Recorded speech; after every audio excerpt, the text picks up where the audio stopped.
Mes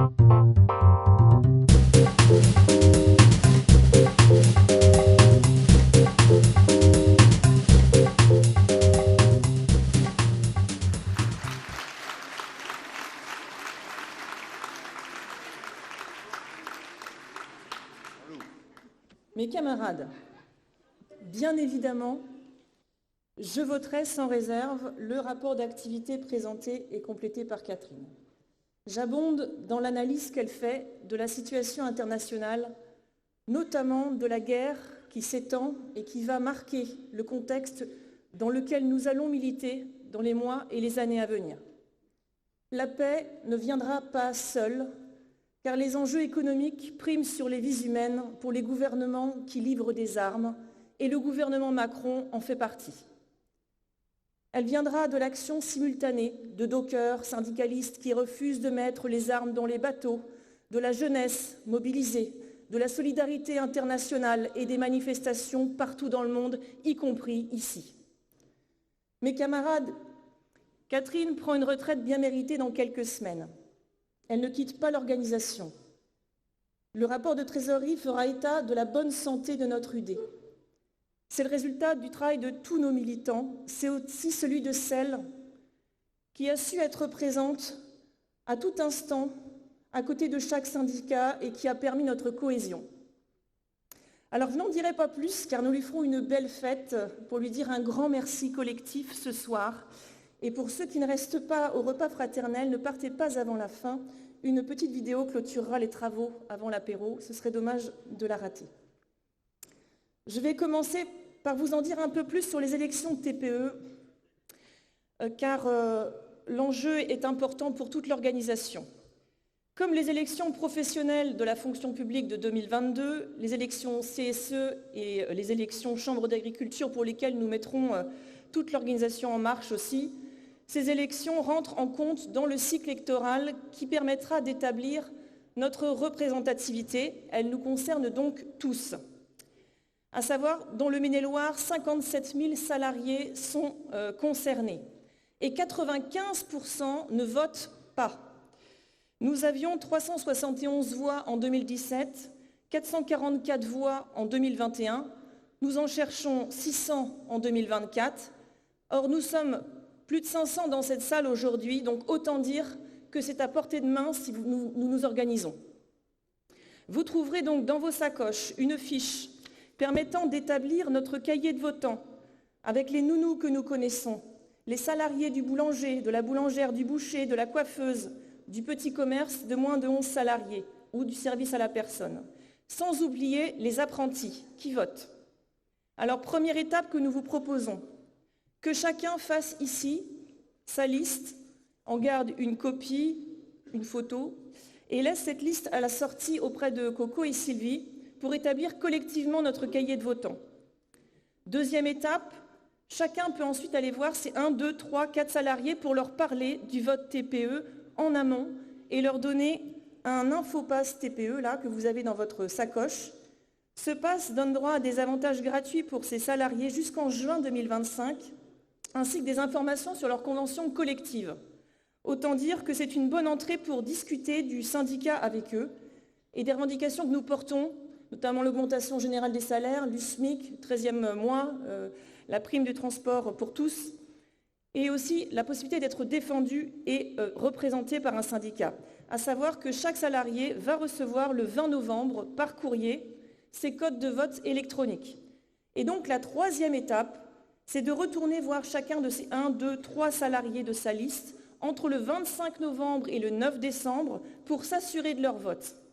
Nous mettrons également en place des brigades de diffusion la semaine qui précède le vote. Et de la même manière, si vous voulez participer à ce déploiement, vous pouvez l'indiquer avec votre secteur géographique sur cette feuille. Alors bien sûr, on peut inonder dès aujourd'hui les réseaux sociaux, mais au bout du bout, on le sait, ce sera une campagne de terrain et on ne peut compter que sur nous-mêmes. Camarades, notre syndicalisme libre et indépendant, plus que jamais, il va falloir nous battre pour le développer. Se battre pour notre représentativité, mais aussi et surtout développer le nombre de nos syndicats et aider les adhérents à devenir des militants, dans les bagarres menées, mais aussi dans la formation syndicale. Et à ce sujet, le calendrier des formations syndicales 2025 est prêt. Il est sur le site de l'UD et il peut être proposé à l'ensemble des adhérents, à commencer par le Découverte FO. Pourquoi tout faire pour se développer et pour grandir? Pas pour être les plus beaux, comme dit Fred, mais pour arracher des victoires là où nous sommes puissants. Et parce que nous ne ferons pas l'économie, nous l'avons bien compris, d'un rapport de force dur face au gouvernement Macron et que nous voulons gagner. Gagner comme l'ont fait les camarades de Vilmorin sur des questions salariales. Gagner comme les professeurs des écoles de Nîle-Oiseau l'ont fait, unis avec les parents d'élèves. Avec l'aide de FO, ils ont réussi à empêcher leur école d'être rayée de la carte. L'objectif est d'en supprimer 2000, et bien la leur n'en fera pas partie. Leur force a été de faire bloc autour du syndicat et d'associer les usagers. Gagner, comme l'ont fait les salariés de l'automobile aux États-Unis il y a quelques semaines qui ont obtenu 25% d'augmentation de salaire après 40 jours de grève. Et toujours aux États-Unis, arrêtons-nous un instant sur le combat exemplaire des 45 000 dockers de la côte Est qui ont arraché par la grève, mais en 3 jours seulement, 62% d'augmentation de leur salaire sur 6 ans. Leur force a été leur nombre, leur détermination et bien sûr leur impact sur l'économie. Alors, face à un gouvernement ici en France qui prétend accélérer une politique passée jusqu'ici au 49.3 pour cause d'extrême minorité, à l'Assemblée et dans la population, qui a été rejetée par des manifestations monstrueuses, par des menaces de blocage paysan, qui l'a poussé à remanier, à dissoudre, face à un gouvernement qui s'est assis sur la démocratie et qui ne s'embarrasse plus à chercher de répondre aux revendications, mais qui envoie directement les CRS contre les manifestants pris à la gorge par la vie chère en Martinique. Et en cela, les intentions du gouvernement Macron, Barnier, Retailleau ne s'annoncent pas moins brutales, mes camarades. Face à un gouvernement qui prétend faire payer ses factures à tous les salariés en dégradant de manière conséquente leurs conditions de vie, celles de leurs familles, de leurs enfants, en imposant une politique d'austérité qui va de suite toucher les plus faibles. C'est les enfants, sans parents, avec la baisse de l'aide sociale à l'enfance. C'est les personnes avec handicap, avec la baisse de la GFIP. C'est la jeunesse, avec la diminution des bourses. C'est les retraités, avec le retard de revalorisation des pensions. Et c'est les ponctions pour tous les salariés qui n'ont que leur salaire pour vivre. Et nous connaissons cela, mes camarades, par la baisse de remboursement du médecin, par la hausse de l'électricité, etc. Face à un gouvernement qui entend en finir avec les services publics, qui pourraient être fusionnés, où les départs en retraite ne seraient pas remplacés, où il serait possible de faire appel aux retraités pour boucher les trous, où les postes prétendument sans contact direct avec le public seraient supprimés, voire privatisés, face à un gouvernement qui entend s'en prendre à notre sécu, comme l'a dit Fred. Oui, face à lui, mes camarades, bien entendu, notre syndicalisme ne peut pas rester sans réagir, ni organiser le rapport de force. Et il est à noter qu'alors que nous avions du mal à les réunir, depuis quelques semaines, nous voyons un mouvement des salariés vers les assemblées générales, pour peu que nous les organisions. Les camarades parlent de 50 réunis au rectorat de Nantes, de 100% de certains services du CHU. C'est un signe. Ils n'y viennent pas pour parler de journée d'action sans lendemain, ils cherchent la voie pour gagner sur leurs revendications. Aidons-les, donnons les éléments sur les victoires syndicales.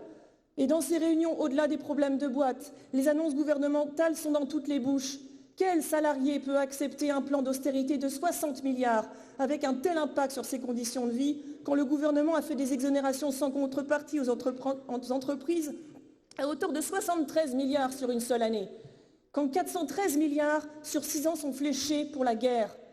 Les salariés ne sont ni des lapins de 6 semaines, ni des boutons à tondre. Et ça, c'est pour Ben, parce qu'il n'aime pas trop bien cette expression, mais je le soupçonne, c'est parce que c'est le coiffeur, il a coupé trop court. Alors. Bon, mes camarades, l'abrogation de la réforme des retraites a été au cœur des débats dans la rue. Et il a été au cœur des législatives. Et il va être au centre des discussions de l'Assemblée nationale ces prochains mois. Cette abrogation, elle est dans toutes les têtes, car elle a permis de faire l'unité syndicale. Obtenir l'abrogation serait un formidable appel d'air pour toutes les autres revendications, et notamment l'augmentation générale des salaires.